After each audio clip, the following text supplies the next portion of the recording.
You have chosen this audiobook, which shows you have some interest in the question of whether religious belief is possible in our time. But really, should you keep listening? Isn't a book about the relevance of religion nothing but a desperate rearguard action? Isn't the greater reality that non-belief is on the march? That religion in general, and Christianity in particular, are spent forces, inevitably declining?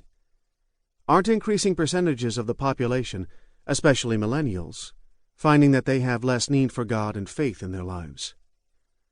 A woman in my church brought a colleague from the business world to visit a Sunday worship service. The man, in his late 50s, was stunned to see several thousand professionals present, mostly young and living in Manhattan. He found the service helpful, thought-provoking, and even moving. Afterward, he admitted to her that the experience was unnerving.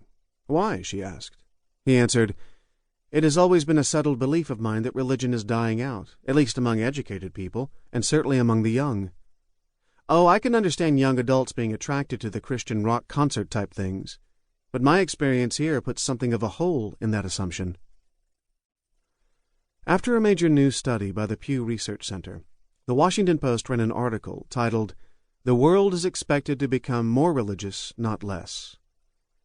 While acknowledging that in the United States and Europe the percentage of people without religious affiliation will be rising for the time being, the article distilled the research findings, namely, that in the world overall, religion is growing steadily and strongly. Christians and Muslims will make up an increasing percentage of the world's population, while the proportion that is secular will shrink. Jack Goldstone, a professor of public policy at George Mason University, is quoted, "Sociologists jumped the gun when they said the growth of modernization would bring a growth of secularization and unbelief. That is not what we're seeing," he said. "People need religion." Many readers of the Washington Post article had the same reaction as the man who had visited our church. They found the study's findings unbelievable.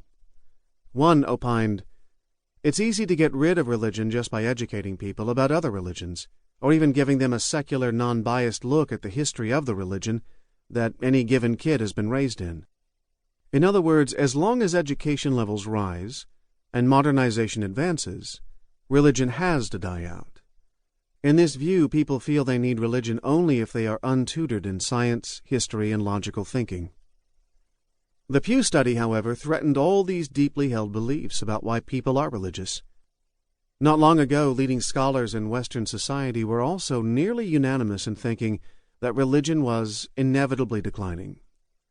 They thought the need for religion would go away as science provided explanations and aid against the natural elements better than God ever did. In 1966, John Lennon represented this consensus when he said, "Christianity will go. It will vanish and shrink. I needn't argue about that. I'm right, and will be proved right." However, this hasn't happened as advertised. As the Pew study proves, religion is on the rise, and the emergence of the more strident and outspoken new atheists may be, in fact, a reaction to the persistence and even resurgence of vibrant religion. Nor is the flourishing of faith happening only among less educated people. Over the last generation, philosophers such as Alistair MacIntyre, Charles Taylor, and Alvin Plantinga have produced a major body of scholarly work supporting belief in God and critiquing modern secularism in ways that are not easy to answer. Demographers tell us the 21st century will be less secular than the 20th.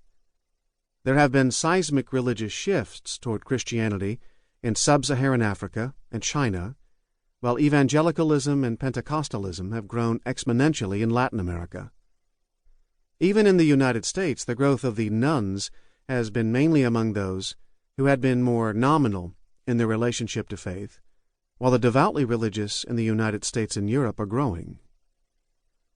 Belief in God makes sense to 4 out of 5 people in the world and will continue to do so in the foreseeable future.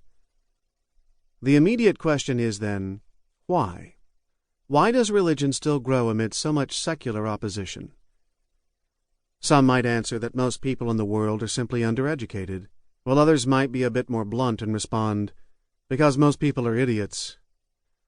But a more thoughtful, less misanthropic answer is in order. There are 2 good answers to the question of why religion continues to persist and grow. One explanation is that many people find secular reason to have things missing from it that are necessary to live life well. Another explanation is that great numbers of people intuitively sense a transcendent realm beyond this natural world. We will look at both of these ideas in turn.